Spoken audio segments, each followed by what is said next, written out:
Hello and welcome to yet another episode of M&A Ambassadors, Becoming the USP, the Ultimate Sales Professional.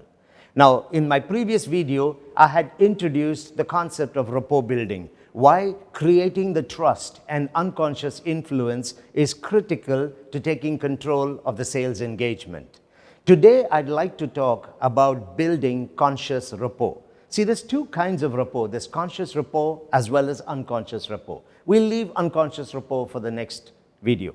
The conscious rapport is where you are actually doing things where the client can also recognize that you're trying to build a good connect or relationship with them.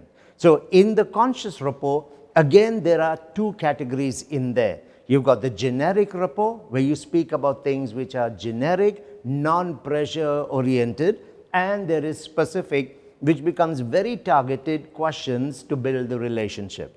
So under the generic rapport, two things that you will focus on is the person, the prospect, getting to know the prospect, getting to know how they feel about the city of Dubai.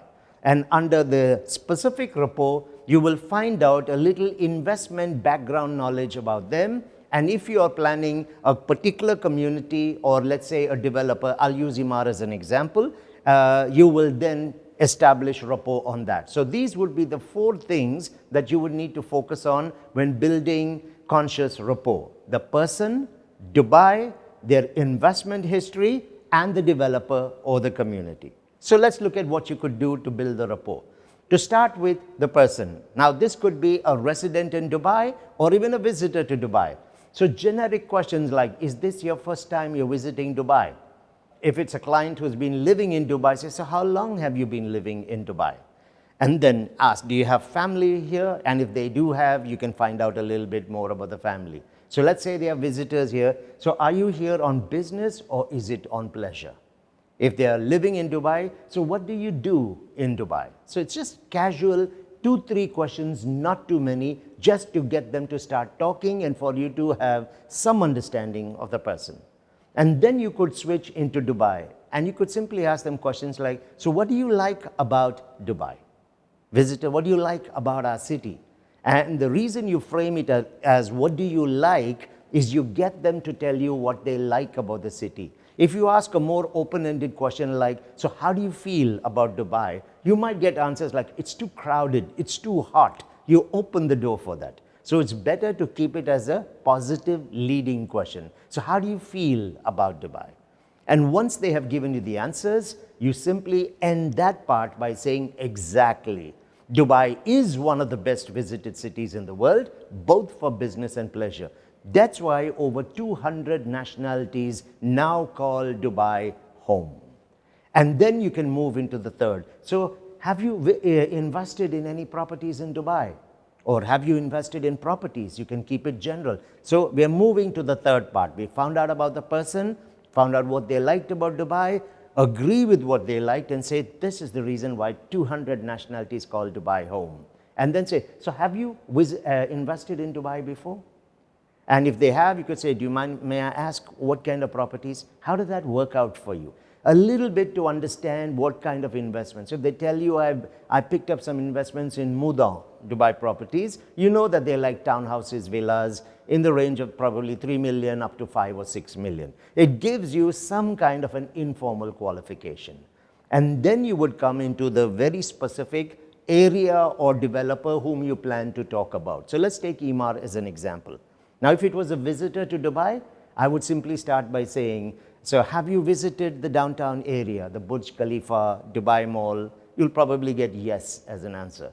Then you say, notice the Embark name all over the buildings? And when they say yes, I would simply say, so how familiar are you with Embark? And from there, you can get into starting to take control and moving into the qualifying. Let me quickly tell you a little about Embark. Focus on their legacy, the numbers, the communities and lifestyle, focus on the brand associations and partnerships, just a little bit at this stage to get them to feel good. And you can always end it by saying, would you be comfortable discussing an investment with a developer like Embark? They will normally tell you, yes. Use a power word, excellent, and go into it. Now, the only difference would be for the resident in Dubai, the entry question changes. Since they are living in Dubai, I'd simply say, I'm sure you visited the downtown area, Burj Khalifa, Dubai Mall, and they'll say, well, yeah, I have. Say, notice the Emar name all over? Well, of course, I've seen the name everywhere. So how familiar are you with Emar? And you come back to the same point, and you could get into the rapport building, all right? So to summarize, these are the four. In conscious rapport, the client can see that you're trying to build the connect and you are getting them comfortable with you. Start with getting to know the person, then ask how they feel about Dubai in terms of specific questions, leading questions. What do you like about Dubai? Link it to the reason why people are buying property and living in Dubai. Then move from there into, have you invested in Dubai? You go to investments, and then you go to the generic, which is, not to the generic, you'll go to the specific, which may be Emar or a community. So have you visited the downtown area? And from there you will continue, right? 4 things as my summary for this video. You'll do in the generic, you'll find out about the person, you'll find out about Dubai. In the specific, you'll find out about their investments, and you will introduce the developer or the community.